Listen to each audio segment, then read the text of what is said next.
This is Michael Popok with Legal AF with breaking news. Monday is not the only bad day of the week for Donald Trump this week, with the Jan 6 committee voting to make a recommendation to the Department of Justice on criminal charges against Donald Trump, Rudy Giuliani, and others. Tuesday, the House Ways and Means Committee, which is sitting on a mother lode of 7 years of personal and business tax returns for Donald Trump, they will be voting whether to release all of that information, that financial valuable information, to the public, meaning other prosecutors who currently have cases against Donald Trump, like New York Attorney General James, and around the country, and civil lawyers who also have financial fraud cases against Donald Trump are licking their chops trying to get their hands on these tax returns.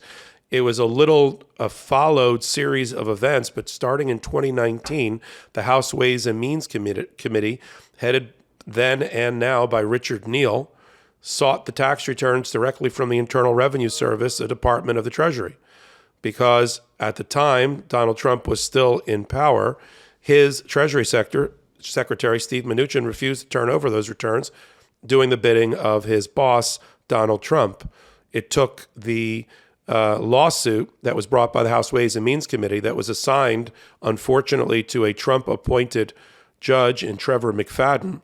Trevor McFadden finally, after 2 years and after the end of the 2020 election, allowed the House Ways and Means Committee to get their hands on 8 years of personal and business tax returns for Donald Trump, because one of their roles is supervising and providing oversight to the Internal Revenue Service. And their question, which is a very good one and completely appropriate legislative intent, is how does the IRS audit function work with a president of the United States?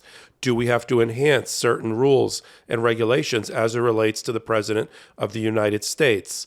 And so that is the purpose and the policy goal of the House Ways and Means Committee. Finally, that was agreed to by Judge McFadden.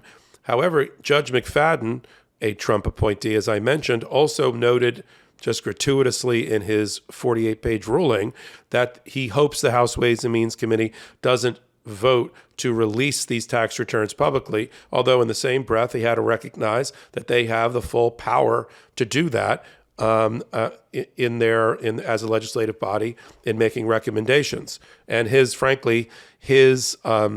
observation as a judge is meaningless without him having entered a stay that was upheld by the D.C. Court of Appeals or the Supreme Court. You may be asking, what did the Supreme Court do about all this? Well, Donald Trump ran to the Supreme Court several months ago on an emergency application, no surprise, to have the Supreme Court issue a stay to stop the IRS from turning over his tax returns to the House Ways and Means Committee. It was referred first to Chief Justice Roberts, who sits over that particular court, then to the full Supreme Court. And on a vote of the Supreme Court, they declined the invitation of Donald Trump to issue that stay. So the House Ways and Means Committee is free to, as part of their legislative process, to vote to release the tax returns to the full House or a portion of them and to the public. That's happening this Tuesday. And if the result is, as I suspect, that the bulk of the information that is contained in those tax returns are going to be voted to be released to the public, prosecutors around the country are going to be first in line to get their hands on those tax returns. The head of the line is going to be Letitia James, New York Attorney General. Right behind her is going to be Alvin Bragg, the Manhattan District Attorney, who's also now looking at insurance fraud and loan fraud and tying that back to Donald Trump.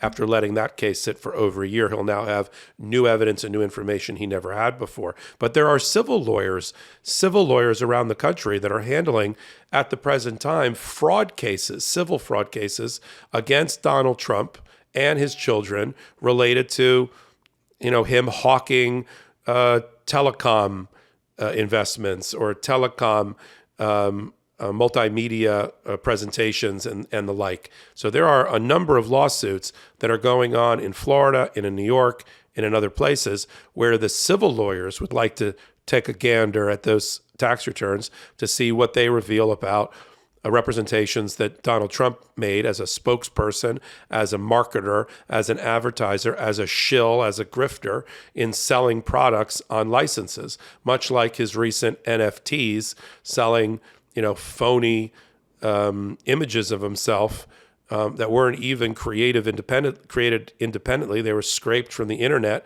and catalogs and websites, and where they just photoshopped his face on it and made him into a superhero because, once a grifter, always a grifter. So these tax returns are going to be a valuable commodity in the prosecutor world and the prosecutor network and civil attorneys who will try to pick the bones of Donald Trump and his children for everything that they're worth, for any misrepresentations they made related to investments that they proposed, recommended, or marketed to the average investor, the average person. So it is a tremendous development that has not gotten much press.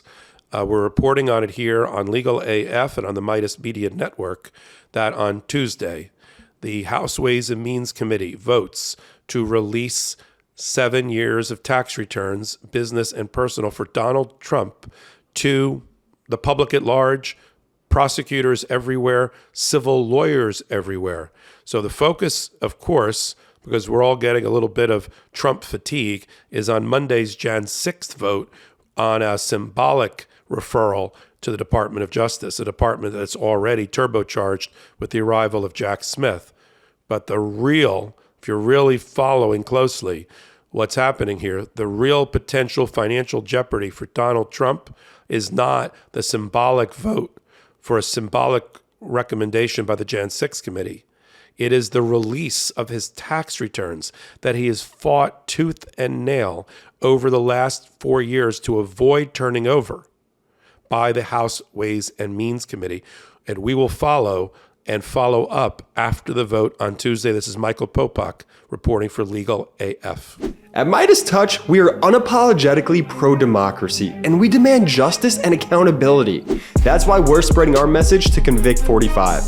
That's right, gear up right now with your Convict 45 tees and pins at store.meidastouch.com. That's store.meidastouch.com.